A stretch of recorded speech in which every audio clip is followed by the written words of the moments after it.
بسم اللہ الرحمن الرحیم۔ السلام علیکم۔ تمام ویڈیو اپڈیٹس کے لیے میرے چینل کو سبسکرائب کیجئے اور بیل آئیکن کو بھی ضرور پریس کر دیجئے گا تاکہ لیٹسٹ اپلوڈ ہونے والی ویڈیو کی نوٹیفیکیشن آپ کو بر وقت ملتے رہیں۔ تو آئیے کہانی کی طرف چلتے ہیں۔ آسمان صاف تھا اور رات کی تاریکی چار سو چھائی تھی۔ رات کے تقریباً 2 بج رہے تھے۔ وہ گھر کی دوسری منزل پر بنے ایک کمرے میں بیٹھی پڑھ رہی تھی اور باقی گھر والے کمرے سے باہر بنے چھوٹے سے صحن میں چارپائی بچھائے سو رہے تھے۔ دراصل صبح اس کا کیمسٹری کا ایگزام تھا اور وہ اس کے فارمولے وغیرہ یاد کر رہی تھی۔ ہر طرف گہری خاموشی تھی اور گھڑی کی ٹک ٹک کی آواز بھی صاف سنائی دے رہی تھی۔ ایسے میں اچانک اس نے ڈھول کی آواز سنی، جیسے بہت سے ڈھول بج رہے ہوں اور وہ بھی زور زور سے۔ وہ حیران ہوئی کہ ابھی تو 4 سو خاموشی چھائی تھی اور ابھی 1 سیکنڈ میں اس قدر شور، اور وہ شور بھی گلی سے آ رہا تھا، جیسے کوئی اس کے ٹھیک دروازے کے سامنے ڈھول بجا رہا ہو۔ اس کے دل میں باہر گلی میں جھانک کر دیکھنے کا شوق پیدا ہوا۔ دل ہی دل میں وہ خوف زدہ بھی تھی، لیکن اس نے ہمت کر کے ٹیرس کا دروازہ کھولا اور آہستہ سے ٹیرس کی طرف بڑھی۔ نیچے گلی کا منظر دیکھ کر اس کے ہوش ہی اڑ گئے۔ اسے یہ بھی ہوش نہ رہا کہ وہ جلدی سے اندر کی طرف بھاگ جائے۔ وہ چپ چاپ پلکیں جھپکائے ہوش و حواس سے بیگانہ نیچے دیکھتی رہی۔ نیچے برات کا سا سما تھا اور اس کے گھر کے سامنے والا حصہ روشنیوں سے بھرا پڑا تھا، حالانکہ ان کی باہر کوئی بلب یا روشنی کا دوسرا انتظام بھی نہیں تھا۔ پوری گلی اندھیرے میں ڈوبی ہوئی تھی اور اس کے گھر کے سامنے والا حصہ خوب روشن تھا۔ وہ کیا دیکھتی ہے کہ چڑیلیں، پچھل پیری، پریاں اور جن خوب بن ٹھن کر برات کے پیچھے پیچھے چلے آ رہے ہیں، اور آگے ایک سنہری بگی میں کوئی خوخار جن بن ٹھن کر پردہ ڈالے بیٹھا تھا۔ اچانک ہی ایک چڑیل کی نظر اوپر ٹیرس پر کھڑی لڑکی پر پڑی۔ اس نے اپنے لمبے پیلے دانتوں کی نمائش کرانے کے انداز سے اسے دیکھا اور عجیب بے ڈھنگا سا قہقہا لگا کر ہنسنے لگی، اور ہاتھ میں پکڑی ایک بڑی سی تھالی سے ایک پوٹلی اٹھائی، اور اس چڑیل نے وہی کھڑی کھڑی اپنا بازو لمبا کرتے ہوئے اس لڑکی کے ہاتھ میں وہ پوٹلی تھما دی۔ اب اس چڑیل کا ہاتھ واپس چھوٹا ہو کر پہلی والی سائز میں پہنچ چکا تھا۔ وہ دم سادے خاموش کھڑی یہ منظر دیکھ رہی تھی۔ اس کے ہاتھ نے گرماہٹ کو محسوس کیا۔ اس نے اپنے ہاتھ میں دیکھا تو وہاں وہی پوٹلی تھی۔ وہ پوٹلی نیم گرم تھی۔ اب برات آگے کی طرف چلتی ہوئی دھیرے دھیرے اوپر آسمان کی طرف اڑنے لگی۔ وہ چڑیل جس نے اسے پوٹلی تھمائی تھی وہ بھی آگے بگی کی طرف اڑ گئی۔ تقریباً پوری برات ہی آسمان کی طرف پرواز کر گئی۔ آخر میں کچھ چڑیلیں اور پچھل پیریاں تھیں، وہ بھی کچھ دیر میں اڑنے ہی والی تھی جب ایک نہایت ہی خوخار پچھل پیری کی نظر ٹیرس پر پڑ گئی۔ اس نے قہقہا لگایا اور عجیب انداز سے اس لڑکی کو اشارہ کیا۔ وہ لڑکی اندر تک سہم گئی اور اس کی ریڑھ کی ہڈی میں سرد لہر سی دوڑ گئی۔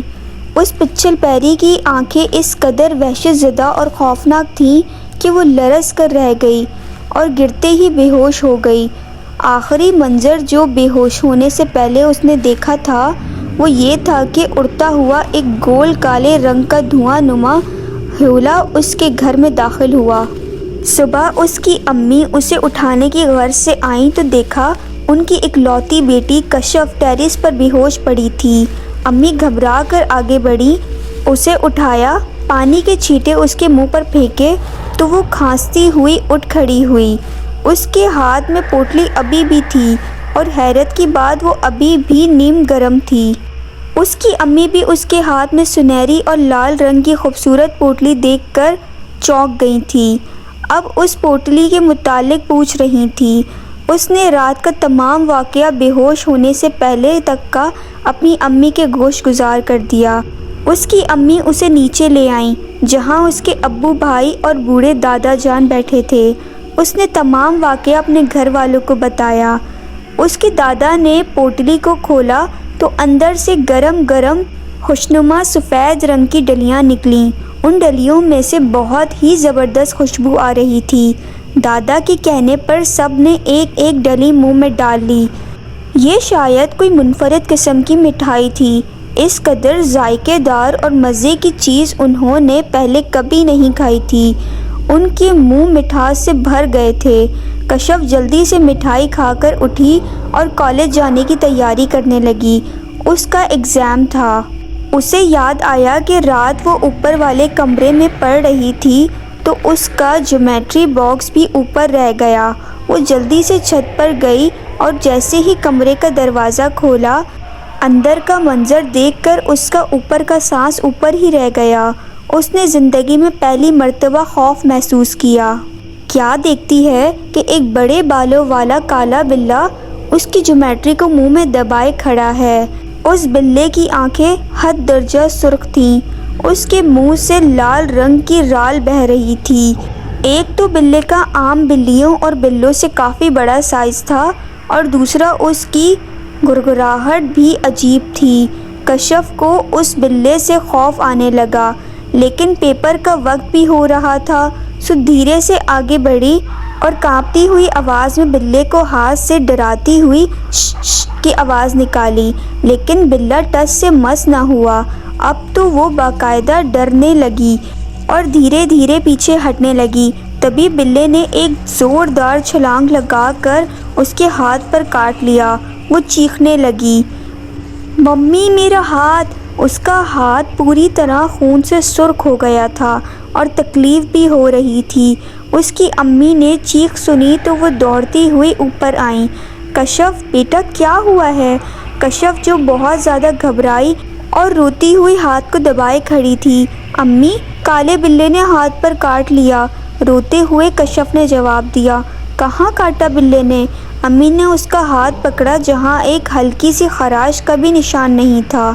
کشف بھی حیرت سے سیدھا الٹا دیکھ کر اپنا ہاتھ دیکھنے لگی۔ امی میں سچ کہہ رہی ہوں، یہاں تھا وہ بھیانک بلّا، اس نے میری جیومیٹری باکس منہ میں دبا رکھا تھا۔ امی میں بالکل سچ کہہ رہی ہوں۔ کشف نے بیڈ کی طرف اشارہ کیا جہاں کچھ دیر پہلے خوخار بلّا بیٹھا تھا۔ اچھا میری بیٹی رات دیر تک پڑھتی رہی، یہ ضرور آپ کا وہم ہوگا۔ امی نے دلاسا دیا اور اس کا ہاتھ پکڑے نیچے لے گئیں۔ کالج وین بھی آ گئی تھی۔ کشف نے امی اور دادا کو سلام کیا اور وین میں بیٹھ گئی۔ اس نے اپنی سب سے بہترین دوست کو دیکھا جو بک کھولے اپنی سوچوں میں گم تھی۔ کشف اپنی بہترین دوست ماہی کے ساتھ رات ہونے والا واقعہ شیئر کرنا چاہتی تھی، لیکن اس نے نوٹ کیا ماہی پہلے سے ہی اداس بیٹھی تھی اور اس کا دھیان کہیں اور ہے۔ اپنی بہترین دوست کو اداس دیکھ کر کشف اندر سے تڑپ گئی۔ ماہی پریشان کیوں ہو؟ کشف نے اس کے کندھے پر ہاتھ رکھے پیار سے پوچھا۔ وہی کشف، میری تائی امی جان کا مجھ پہ ظلم و تشدد بڑھتا ہی جا رہا ہے، وہ اداس لہجے میں بولی۔ مائرہ اپنے ماں باپ کی اکلوتی اولاد تھی۔ اس کی امی کا انتقال ہو گیا تھا۔ وہ تائی امی اور تایا ابو کی فیملی کے ساتھ رہتی تھی کیونکہ مائرہ کے ابو بیرون ملک گئے ہوئے تھے۔ مجھے بہت غصہ آتا ہے تمہاری تائی امی پر، وہ ایسا کیوں کرتی ہیں؟ بس ایک بات فائنل ہوئی، آج پیپر دینے کے بعد تمہارے بابا کو کالج سے فون کر کے سب صورتحال سے آگاہ کریں گے، اور اب نہ مت کرنا مائرہ، کشف نے غصے سے دو ٹوک لہجے میں کہا۔ مائرہ کچھ کہنے ہی والی تھی کہ ایک جھٹکے سے وین گاڑی رک گئی۔ اپنی بات چھوڑ کر مائرہ اور باقی سب لڑکیاں انکل سے پوچھنے لگیں کہ وین کیوں رک گئی ہے۔ شاید وین میں کوئی خرابی پیدا ہو گئی تھی۔ ان کا کالج بھی مین روڈ کی دوسری طرف ایک روڈ پر تھا۔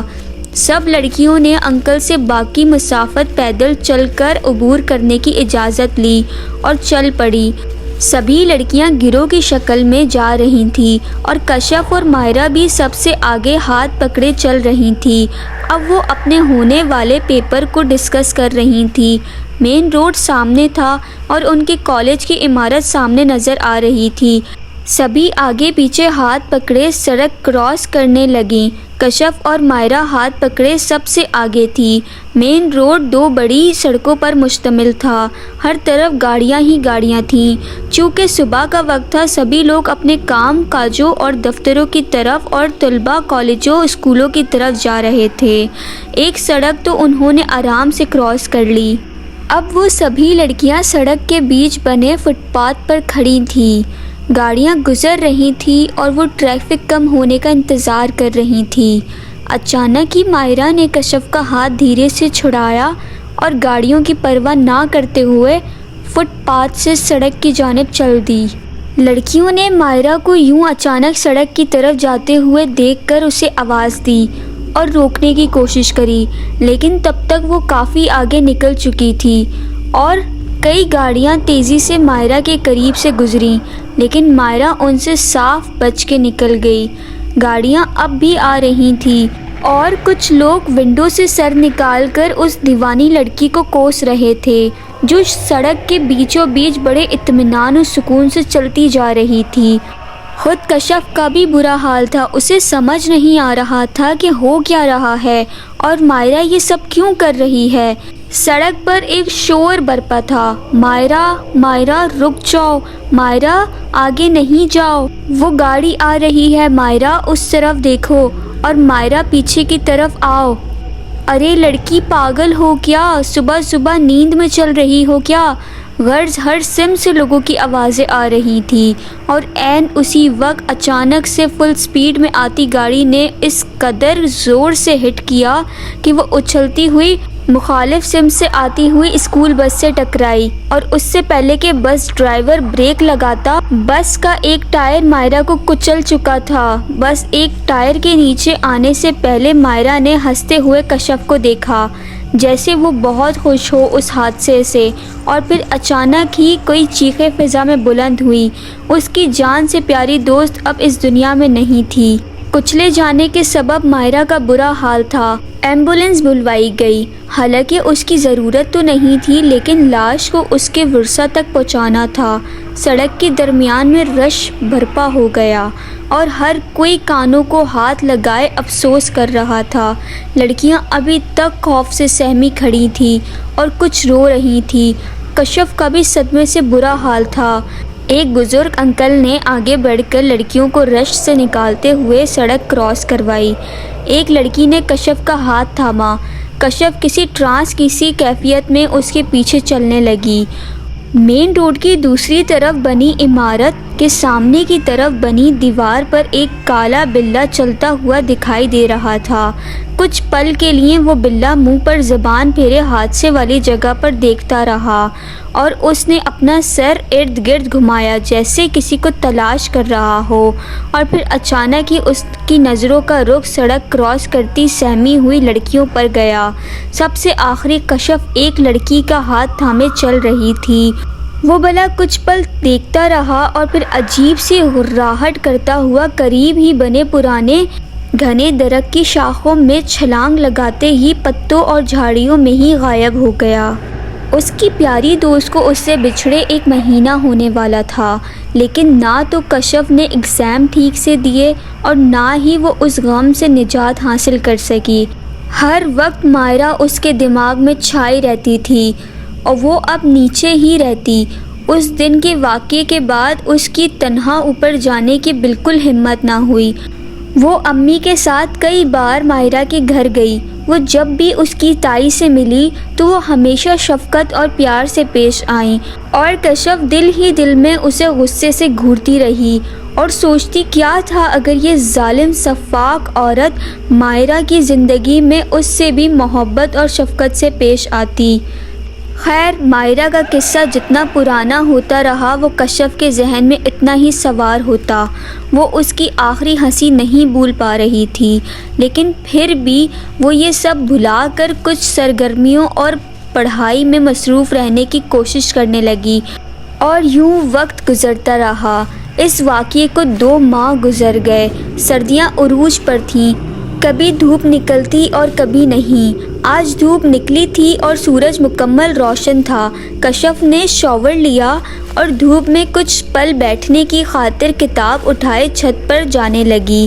سیڑھیاں چڑھتے اسے عجیب سا خوف محسوس ہوا، لیکن اس نے سوچا دن کا وقت ہے اور ویسے بھی امی بھی سیڑھیوں کے پاس ہی چارپائی بچھائے سبزی بنا رہی ہیں اور دادا جان بھی سامنے ہی لکڑی کے بنے تختے پر بیٹھے موٹا چشمہ لگائے کتاب میں غرق ہیں۔ تحفظ کا احساس ہوتے ہی وہ چھت پر جا پہنچی۔ سیڑھیوں کے بالکل سامنے کمرہ تھا۔ وہ کمرے میں ایک ڈری ہوئی سی نگاہ ڈال کر کمرے کے مخالف سمت چارپائی دھوپ میں سیٹ کر کے بیٹھ گئی۔ وہ کتاب پڑھنے لگی، سیرت نبی صلی اللہ علیہ وآلہ وسلم۔ جیسے جیسے وہ کتاب پڑھ رہی تھی اسے عجیب بے چینی محسوس ہو رہی تھی، حالانکہ یہ اس کی پسندیدہ کتاب تھی اور ہزاروں مرتبہ پڑھنے کے باوجود وہ اس کتاب کو شوق اور دلچسپی سے پڑھتی تھی۔ جب بے چینی اور عجیب سی کیفیت حد سے بڑھی تو اس نے سوچا کوئی دوسری کتاب پڑھتی ہوں۔ اس نے دادا کی تحفہ دی ہوئی خوبصورت مضمون میں لکھی کتاب سیرت نبی صلی اللہ علیہ وآلہ وسلم کو چوما اور دوسری کتاب لینے کی غرض سے کمرے کی طرف قدم بڑھا دیے۔ وہ اپنی ہی دھن میں کمرے میں داخل ہوئی، یہ سوچے بنا کہ وہ عہد کر چکی تھی کہ اس کمرے میں تنہا نہیں آئے گی۔ جیسے ہی وہ کمرے کے دروازے میں پہنچی، اندر کا منظر دیکھ کر اس کا دل اچھل کر باہر آنے کو ہوا۔ دل کی دھڑکن تیز ہو گئی۔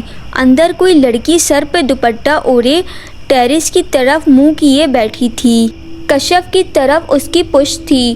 کشف کے ہاتھ باقاعدہ کانپ رہے تھے۔ اس نے ہاتھوں میں سیرت نبی صلی اللہ علیہ وآلہ وسلم کی کتاب ابھی بھی اٹھا رکھی تھی۔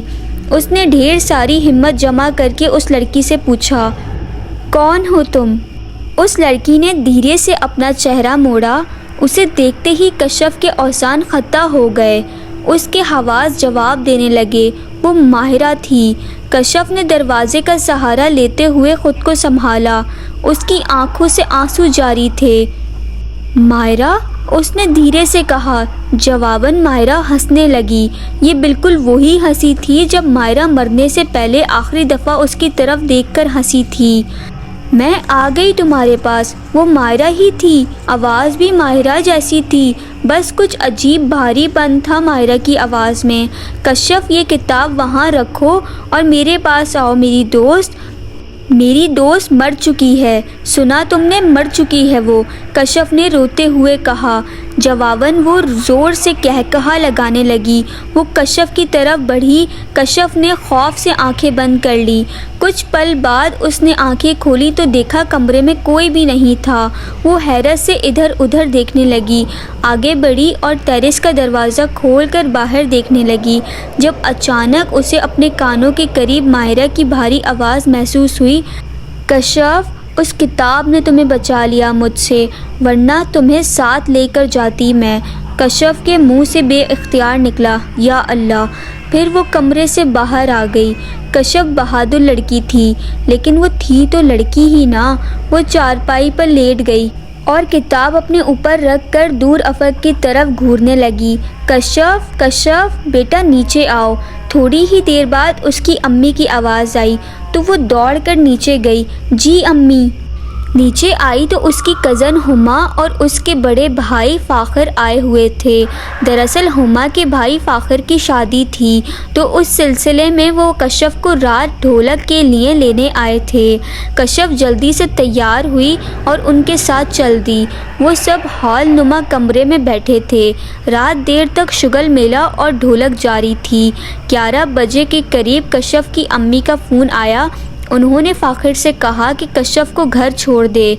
سب کزنز نے اصرار کیا کہ پھپھو کشف کو رات یہیں رکنے دیں، لیکن شادی میں ابھی ہفتہ باقی تھا اور روز ڈھولک کے لیے آنا بھی تھا۔ سو اس کی امی نے کہا کہ فاخر بیٹے، کشف کو گھر چھوڑ دو، پرائی جگہ اس کو نیند نہیں آتی۔ فاخر بھائی نے حامی بھر لی۔ کشف بھی گھر جانا چاہتی تھی، سو اپنی کزنز اور ممانی جان سے ملنے کے بعد کار میں آ بیٹھی۔ فاخر نے ڈرائیونگ سیٹ سنبھال لی اور یوں وہ کشف کے گھر کی اور چل دیے۔ راستہ سنسان تھا اور رات کا وقت تھا۔ کشف کی ممانی کا گھر شہر سے ہٹ کر قریب ہی تھا، یعنی شہر میں ہی تھا، لیکن گاؤں کی سڑک لگتی تھی جو مکمل سنسان تھی۔